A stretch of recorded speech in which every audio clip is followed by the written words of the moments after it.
Bonjour à tous, ravi de vous retrouver. On va parler de cette aide médicale d'État, entre autres, et puis de Sébastien Lecornu, donc qui veut réformer l'aide médicale d'État.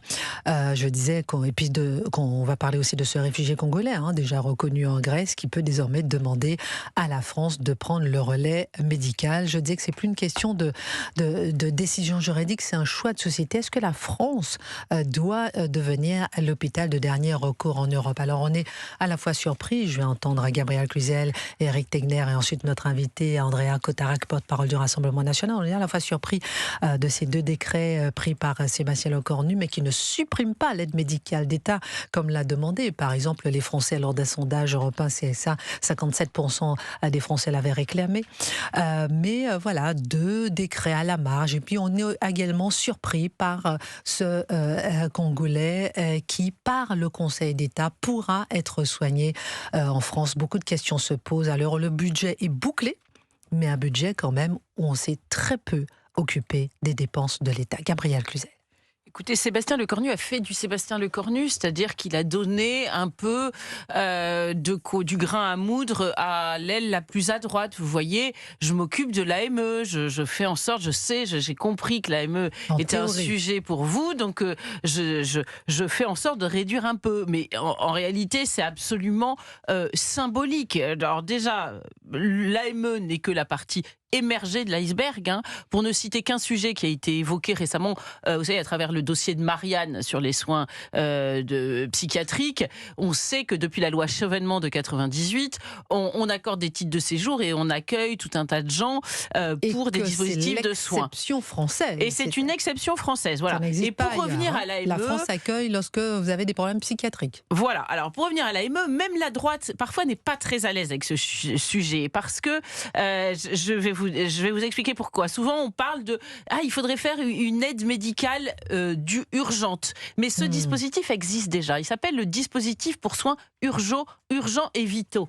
Pourquoi ? Parce que vous en doutez bien, nous sommes dans un pays qui ne laisse pas les gens mourir sur le bord de la route, même s'ils n'ont pas leur carte AME. Parce que vous savez que l'AME, il faut instruire un dossier, il faut avoir remplir un certain nombre de conditions, être là depuis 4 mois, enfin bref. Donc dans l'intervalle, eh bien on prend en charge les gens. Évidemment que les hôpitaux prennent en charge. Donc il y a déjà un budget prévu. Sauf que l'AME, institutionnalise la présence en France en réalité, crée des assurés sociaux. Donc l'AME en soi est un sujet au-delà de son montant et de ce qu'elle coûte aux Français. L'AME est un vrai sujet. Qu'est-ce que vous répondez au Premier ministre Éric Tegner lorsqu'on voit qu'il veut réformer, mais que le Conseil d'État autorise, voilà, notamment ce Congolais de Grèce à venir se faire soigner en France, lorsqu'il publie, le Premier ministre, deux décrets à la marge. Alors où il dit effectivement qu'il y aura 180 millions d'euros d'économies, mais ça reste à la marge. Ça reste à la marge parce qu'il est d'accord avec aujourd'hui un mensonge qui consiste à dire que l'aide médicale d'État n'est absolument pas une pompe aspirante de l'immigration. Moi, j'ai l'exemple contraire. Vous savez, il y a 2 ans, j'avais fait les routes migratoires et j'étais allé notamment au Sénégal et j'avais pu interviewer, chose rare, un passeur de migrants qui est passeur depuis 2006. La fameuse crise des pirogues, donc c'est quelqu'un qui a fait venir des dizaines de milliers de migrants en provenance d'Afrique vers l'Europe. Et donc, je l'avais interviewé sur les plages de Saint-Louis en lui demandant pourquoi ils viennent. Et il m'avait expliqué cela, il m'avait dit, vous savez, ici, les Africains, l'hôpital, ils payent. Là-bas, en France, il ne paye pas. Il était au courant de tous les dispositifs d'aide aux migrants qu'il y avait en France. Il disait également que le logement était gratuit pour les migrants. Il me citait des villes comme Nantes, comme Montpellier. Ils sont extrêmement au courant de ce qui se passe. Et c'est pas simplement un seul cas. Moi, j'avais fait également la crise migratoire à Lampedusa. J'avais pu voir du coup des dizaines de migrants de différents pays. Je me souviens d'un qui venait par exemple de Centrafrique et qui expliquait très concrètement également que dans la télévision en Afrique, on parlait de ces aides et notamment de l'aide médicale d'État. Et donc, si on ne met pas fin à ce dispositif aujourd'hui, on est en train de devenir le pays le plus attractif d'Europe, à l'heure où des pays comme le Danemark, qui pourtant ont un État-providence extrêmement développé, aujourd'hui font des restrictions et à nouveau c'est fait par des gouvernements de gauche, des gouvernements sociaux-démocrates. On va marquer une pause. On revient avec Andrea Cotarac, porte-parole du Rassemblement national, sur ces 2 décrets signés par le Premier ministre Sébastien Lecornu. Et puis sur ce réfugié congolais déjà protégé et soigné en Grèce et qui demande à se faire venir soigner en France. Et la justice lui ouvre la porte. Et puis on aura Marc qui nous appelle de la région PACA, qui est déjà en ligne et qui nous attend. À tout de suite sur Europe. Et Marc nous a appelé au standard d'Europe 1. Bonjour Marc, juste avant de donner de la parole à Andrea Cotarac, vous dites qu'on n'a pas assez d'argent pour soigner les Français, c'est ça, hein, et que vous êtes insurgé par rapport à cette aide médicale d'État qui n'est pas supprimée. C'est bien cela, Marc ? Bonjour Christine, oui tout à fait. En fait, ce qu'il y a, c'est qu'aujourd'hui en France, on n'a pas assez d'argent pour soigner nos propres Français, donc nous, mais par contre, on arrive toujours à trouver de l'argent pour soigner les étrangers. À un moment donné, il y a quelque chose qui ne va pas. C'est pas un peu xénophobe, là, ce que vous dites, mon cher Marc ? Non, c'est réaliste, Christine. Non, c'est réaliste parce qu'il y a des tas de Français qui ne peuvent pas se soigner, qui ont des maladies que tous les Français ne peuvent pas forcément prendre en charge eux-mêmes et que l'État ne prend pas en charge. Mais par contre, dès qu'on a un étranger qui arrive en terre française, bizarrement, on a de l'argent pour les soigner. Christine, il y a quelque chose qui tourne pas rond. Oui, Marc, je m'interroge effectivement avec vous. Vous habitez en région PACA, parce que lorsque je vois ce que permet concrètement l'AME, consultation médicale pour toutes les personnes qui n'ont pas de papier, qui prouvent qu'ils sont moins en France depuis 3 mois. Hospitalisation, médicaments, examens médicaux, suivi de grossesse, accouchement, soins dentaires, vaccination, soins psychiatriques, traitement des maladies graves ou contagieuses. Et Sébastien Lecornu disait qu'on a besoin de cette aide médicale d'État pour des raisons sanitaires. C'est pas vrai ça, dit Gabriel Cluzel. Alors attendez, je vous donne la parole dans un instant, Gabriel Cluzel. Éric Tegner aussi, tout le monde veut réagir. Marc, je vous donne la parole, ensuite Andrea, et ensuite on fait un tour de table. Marc, dites-moi. Non, moi, on n'a pas besoin de cette aide, en fait. C'est que déjà, il faudrait qu'on arrête d'accueillir tout le monde. La France, aujourd'hui, ne peut plus être une terre d'asile. Et aujourd'hui, la France est une terre d'asile financière. Avec tout ce qu'on donne aux étrangers quand ils arrivent, c'est de la ME, c'est de l'argent tous les mois que nous, Français, qu'on ne donne pas aux Français. Je veux dire, moi, je travaille, je veux dire, je galère tous les mois. Je veux dire, il y a un moment donné, on peut plus accueillir tout le monde. Je veux dire, aidons déjà les Français avant d'aider les étrangers. C'est pas xénophobe, Christine. Malheureusement, c'est la réalité. Oui, j'entends bien. Il y a un moment donné. Aidons nos Français avant d'aider la misère du monde. Et d'autant plus qu'on cotise, les Français cotisent, Marc, et j'entends bien ce que vous dites, c'est vrai qu'on peut se poser la question. Restez en ligne avec nous, Andrea, ensuite Gabriel Cluzel, et puis on a aussi Karine qui nous appelle, Éric Tegner aussi, qui nous a pas appelé, il est là lui. Moi c'est assez simple, c'est-à-dire que ça fait maintenant depuis 2017 que je les entends parler d'immigration. Vous vous souvenez de M. Macron qui disait 100% d'exécution dans QTF, ils seront tous reconduits aux frontières, ça marche pas. Vous vous souvenez, vous avez parlé à l'instant des fraudes sociales, on se souvient de M. Attal. Je vais m'attaquer aux fraudes sociales. Ah bah oui, la fourchette haute selon la Cour des comptes, c'était 30 milliards d'argent public, de vous et de moi, qui partaient en fumée. Andrea fraude à la Cotarac TVA, sur Europe 1. Fraude à la carte vitale, fraude au travail détaché, fraude. Ils n'ont rien fait. Et là, on s'attaque à l'AME, mais ils avaient déjà prétendument attaqué l'AME, l'aide médicale d'État. On s'attaque entre guillemets. Oui, par la parole. Moi, je me souviens de M. Rotaillot. Le prochain budget, l'AME, c'est terminé. On transforme en aide médicale d'urgence. Ça n'a pas été fait, puisque dans le budget, on maintenait toujours 1,3 milliard d'argent des Français, de nos impôts, pour soigner des clandestins. Et la différence, elle est simple, c'est que, tout à l'heure, Gabriel Cluzel en a parlé, il faut une aide médicale d'urgence. Pourquoi ? Parce que si c'est une épidémie et que vous avez un clandestin, évidemment, il pourra toucher des Français. Donc il faut stopper ça. Moi, je trouve ça presque xénophobe de dire tout de suite clandestin, épidémie. Pardon, hein. C'est pas pour vous. Hein. C'est-à-dire justement ceux qui disent, qui font tout de suite l'amalgame entre xénophobe, tout de suite épidémie, etc. et tout. Non. Donc il faut une aide médicale d'urgence. C'est pas contre vous, c'est au contraire pour aller dans votre sens. C'est pour dire que après on accuse effectivement des xénophobes et au contraire on réduit à ça. Excusez-moi, on peut déjà, les étrangers qui viennent en France, ils peuvent déjà venir pour travailler en bonne santé, au lieu que la France soit encore un asile, comme on l'a dit avec Gabriel Cluzel, un asile exclusif dans le monde asile psychiatrique et un asile pour aider. On entend ce que dit Marc. Marc est révolté. Il dit qu'il travaille, il dit qu'il cotise, il dit qu'il n'arrive pas à joindre les deux bouts. C'est exactement ça le fond de l'affaire. C'est-à-dire qu'aujourd'hui, j'entends les gens de gauche qui parlent de xénophobie, etc. on a peut-être un devoir d'humanité, comme ils disent. Peut-être que ce Congolais en Grèce a une gangrène et qu'il va mourir, etc. Le problème, c'est qu'on ne peut plus se le permettre. Pourquoi ? Parce qu'aujourd'hui, 1 Français sur 3 en France refuse de se faire soigner pour des raisons financières. 1 sur 3. Le reste à charge est grandissant. Vous avez 1 sur 3 qui refuse de se faire soigner pour des raisons dentaires. Et donc, c'est juste pour finir, qu'est-ce que ça nous implique ? En 2 mots, vraiment, Christine Kelly, cette affaire. La première, c'est une fédéralisation des soins pour les réfugiés. Parce que vous avez un réfugié en Grèce qui peut se faire soigner en France. Demain, ce sera en Allemagne ou en Autriche. Donc, on a une fédéralisation. Nous ne serons plus maîtres de savoir qui on soigne, qui on ne soigne pas. Regardez l'état de nos hôpitaux. Et deuxièmement, l'Union européenne, pardon de le dire, cette personne, elle est citoyenne de RDC, République démocratique du Congo. Oui, la République démocratique du Congo est attaquée par le Rwanda. Elle est pillée, des gens sont violés, il y a une épuration ethnique. Que fait l'Union européenne ? Eh bien, elle signe un traité de libre-échange avec le Rwanda, en achetant des matières premières que le Rwanda n'a pas, puisqu'il les vole à la RDC. Donc on fait du recel. Donc si vous voulez, il y a une personnalité qui l'a dénoncé, elle s'appelle Marine Le Pen. Donc il y a 2 implications. La première, on appauvrit les pauvres en France, qui pourront encore moins se faire soigner, parce que du budget va partir pour soigner des clandestins en France, en Grèce et ailleurs. Et deuxièmement, on appauvrit et on fait en sorte que les personnes de RDC viennent chez nous. L'Union européenne, c'est double effet qui se coule, mais les peuples, eux, sont à chaque fois sanctionnés. Là, vous parlez effectivement de cette décision du Conseil d'État qui permet à ce Congolais de venir se faire soigner en France. Restez en ligne avec nous, Marc. Restez en ligne avec nous, Karine, Gabriel Cluzel et Éric Tegner. Non, je crois qu'il faut en finir avec cette rhétorique de la culpabilisation. Donc, on vous dit, et de la peur d'ailleurs, on vous dit, s'il n'y a pas d'AME, moi je suis très surprise, je suis très déçue d'ailleurs. Oui, Sébastien Lecornu, je le croyais plus intelligent que ça. Je pensais qu'il n'allait pas tomber dans cette paresse psychachiste. Il dit qu'on a besoin de l'AME pour des raisons sanitaires. Ça veut dire qu'il ne connaît pas le dossier du tout. Pourquoi dites-vous ça ? Pourquoi ? Parce que vous l'avez dit vous-même. Pour avoir l'AME, il faut avoir 3 mois. Je croyais que c'était 4, mais vous avez peut-être raison, c'est 3 mois. 3 mois de présence en France.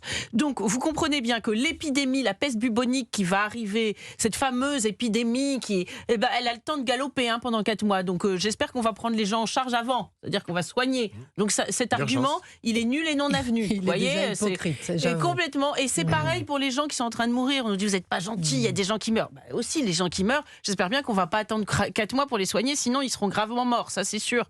Donc si vous voulez, tous ces 2 arguments sont une fake news. C'est pas vrai. Et encore une fois, intéressons-nous à ce dispositif de soins urgents et vitaux qui coûte à la sécurité sociale. J'en ai longuement parlé avec un directeur de sécurité sociale qui m'a dit, mais là aussi il y a une loi du silence. Il me dit surtout dites pas mon nom, oulala. Mais je vous le dis, c'est de l'argent d'ailleurs, c'est plus ou moins compris dans le budget de l'AME, etc. C'est remboursé par la sécurité sociale. L'AMU en réalité existe déjà. Sauf qu'elle n'a pas besoin de dossier, vous voyez, c'est tout de suite. Gabriel Cluzel sur Europe 1, Marc et Karine j'arrive, Éric Tegner. Et pour entrer dans le cas concret et technique de ce Congolais, vous savez que le Conseil d'État a choisi de dire finalement il a le droit d'avoir un titre de séjour en France. Le sujet c'est qu'il était en Grèce, d'accord, et donc normalement on va dire, étant donné qu'il y a un meilleur dispositif en France, eh bien on va lui donner la possibilité d'avoir un titre de séjour pour soins en France. Mais pardonnez-moi, pourquoi est-ce que le Conseil d'État considérait qu'il devait en avoir un ? Parce qu'il a des problèmes psychiatriques. Et là, on ne parle pas de problème d'argent en France ou de financement. On parle du fait que nos hôpitaux psychiatriques sont sursaturés. Même si on disait on rajoute 500 millions d'euros ou autre, de toute façon c'est saturé. Quand vous parlez de santé psychologique de nos jeunes, c'est parce que la filière psychiatrique en France aujourd'hui, elle n'est pas assez développée. Donc vous voyez, sur ce cas très concret, de toute façon, c'est pas normal. On n'est pas mieux que les Grecs. Donc ça veut dire qu'on détourne en fait ce titre de séjour. Et le dernier point, pardonnez-moi, moi je me souviens de Marine Le Pen qui avait raconté son entretien avec le président sénégalais qui lui disait, vous savez, nous on investit des fortunes pour former des médecins et à la fin c'est vous qui les recrutez. Donc vous savez, c'est même aujourd'hui qui sont pour l'immigration choisie, qui disent faut aller faire venir des gens bac+8 de l'Afrique. Eh ben en fait c'est ça, ils les payent. Ça veut dire que les seules fois où on prend des gens qualifiés en Afrique, c'est leurs médecins, dont pourtant ils ont besoin chez eux également pour ne pas être malades. Donc vous voyez, ça va dans le même sens qu'Andrea Cotarac tout à l'heure. On s'occupe pas de l'Afrique et chez nous on accueille tout le monde. Et Éric Tegner sur Europe 1. Je rappelle bien les faits avant de vous donner la parole. Marc, un réfugié originaire de République démocratique du Congo qui avait obtenu le statut de réfugié en Grèce, Grèce a demandé à la France un titre de séjour pour raison médicale afin de se faire soigner sur le territoire français. Les autorités françaises, la préfecture de Gironde, avaient refusé sa demande en considérant que le système de santé grec pouvait déjà lui donner accès aux soins nécessaires. Le dossier a été contesté devant la justice administrative et transmis jusqu'au Conseil d'État, la plus haute juridiction administrative française, qui a ordonné un réexamen de sa demande et l'a accepté. Marc, votre dernier mot sur le sujet avant de prendre Karine. Non, en fait, Christine, je suis en train de me poser la question s'il ne fallait pas que je renie ma nationalité française pour pouvoir me faire soigner tranquillement. Parce que ah oui, en fait, vous savez, Christine, je vais peut-être vous choquer, mais regardez, tous les réfugiés, tous les migrants, ils ont de l'argent sans travailler, ils sont soignés sans travailler. Je veux dire, on leur donne une carte bleue, on leur donne tout ce qu'il faut pour pouvoir vivre en France. Et nous, Français, on est obligés nous de travailler, excusez-moi du terme, de se saigner pour pouvoir manger, pour pouvoir se nourrir, enfin pour pouvoir se loger, pour pouvoir se soigner. Je me pose la question, puisque de toute façon, la France devient une terre d'asile. Je renie ma nationalité française, je deviens un sans-papier, je demande un titre de séjour et l'asile politique et l'asile financier en France. Il faut quand même qu'on en arrive là pour que nous, Français, on puisse se faire soigner. Merci Marc pour ce témoignage, merci pour ce mot de révolte en direct sur Europe 1, Marc qui est prêt à renier sa nationalité. Bonjour Karine, vous nous appelez d'Île-de-France, dans les Yvelines. Oui, bonjour ma belle. Je vous appelle parce qu'en fait, je sors de chez le dentiste et il vient d'avoir un devis. J'en ai pour 3 700 € pour faire 2 implants sur une dent. Et devinez, j'ai 0 remboursé par la sécurité sociale. Voilà. Et là, je suis en train de me dire, mais je fais comment, moi, pour les trouver, les 3 700 €? En fait, je les prends un prêt à la conso. Enfin, je sais pas. Donc, en fait, voilà. Quand j'entends qu'en fait, on va prendre gratuitement en charge les soins de plein de gens, alors que moi, je cotise quand même. Je travaille, mon mari travaille, et on n'est pas foutu de me rembourser on n'est des pas soins dentaires. foutu de nous rembourser. Karine, restez en ligne avec nous. On va marquer une pause. Oui. Cet exemple que vous nous donnez parle beaucoup à nos auditeurs et à moi aussi, à tout le monde, effectivement.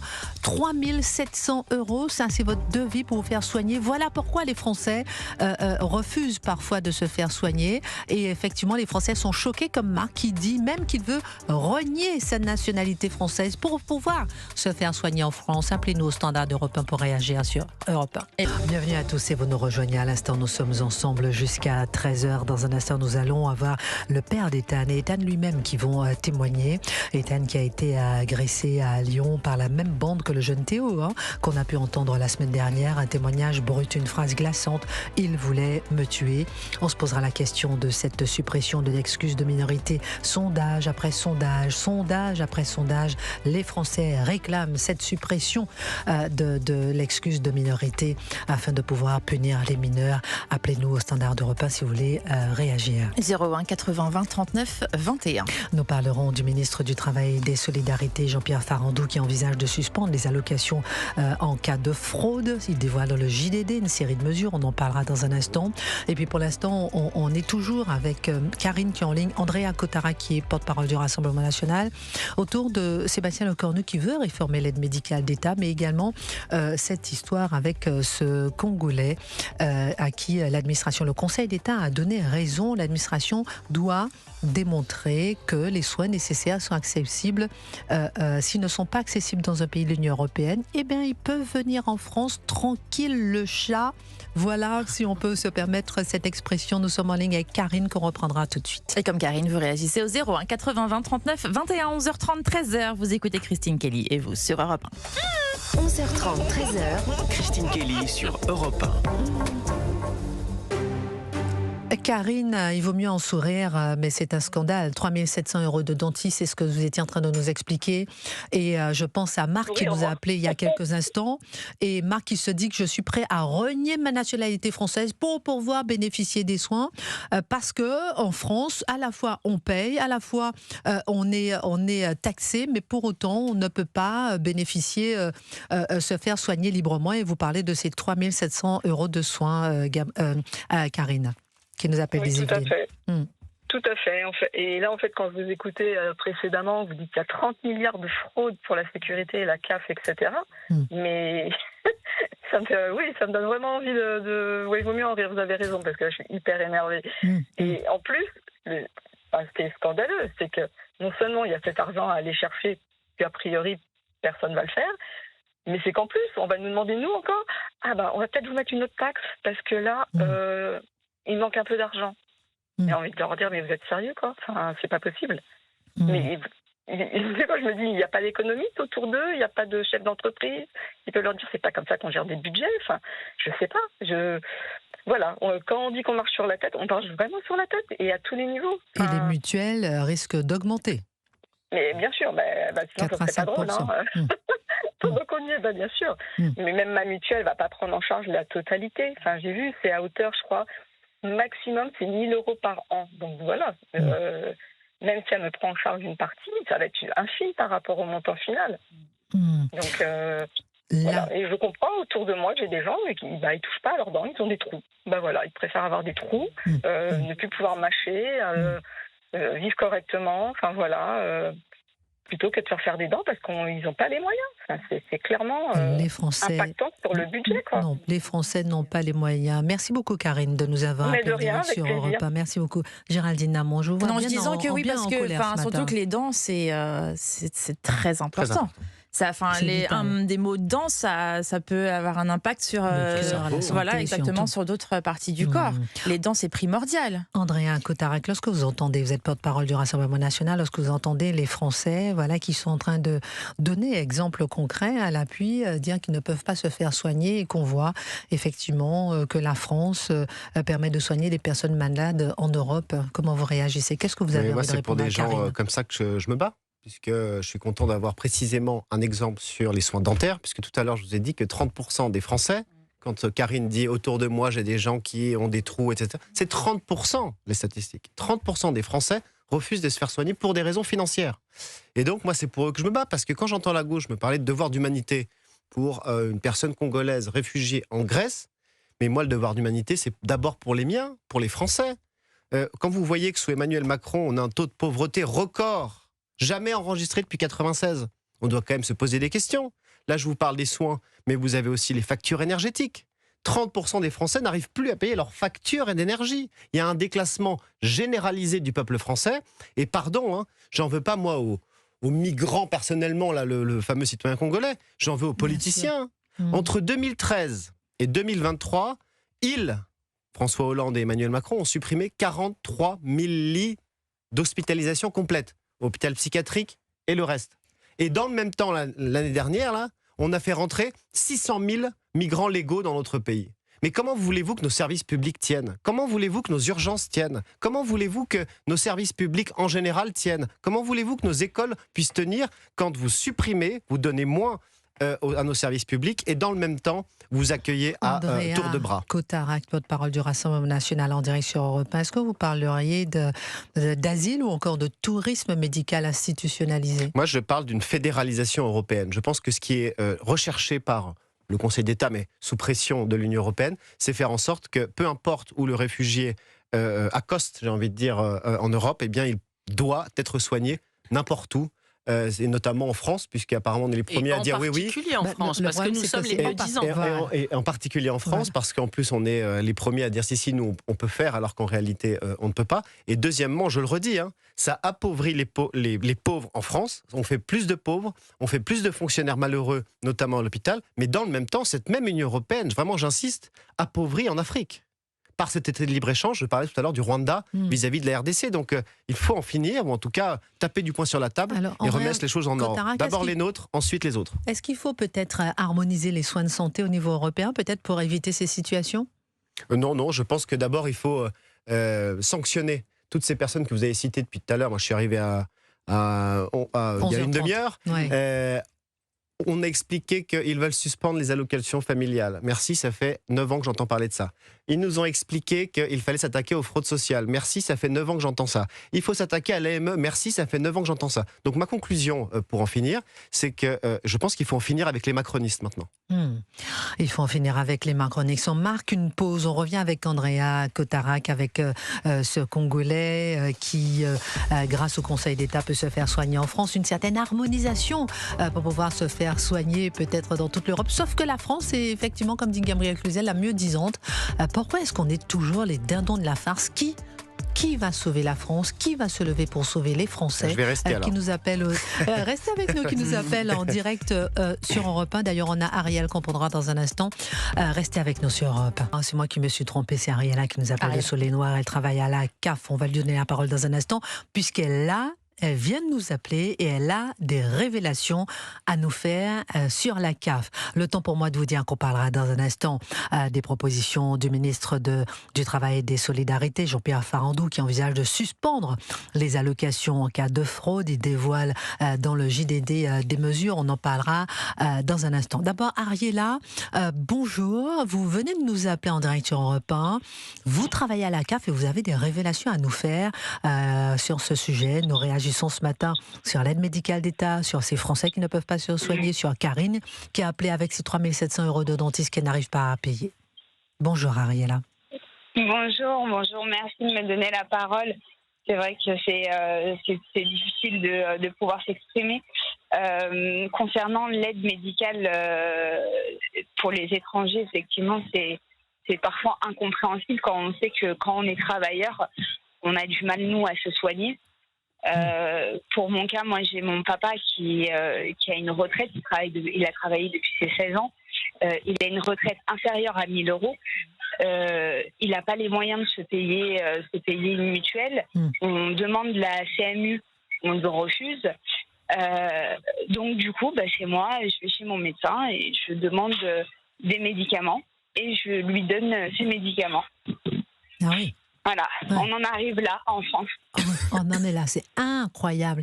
Et vous travaillez à Ariela à la CAF. Oui. Et racontez-nous un petit peu comment ça se passe concrètement. Qu'est-ce que vous voyez?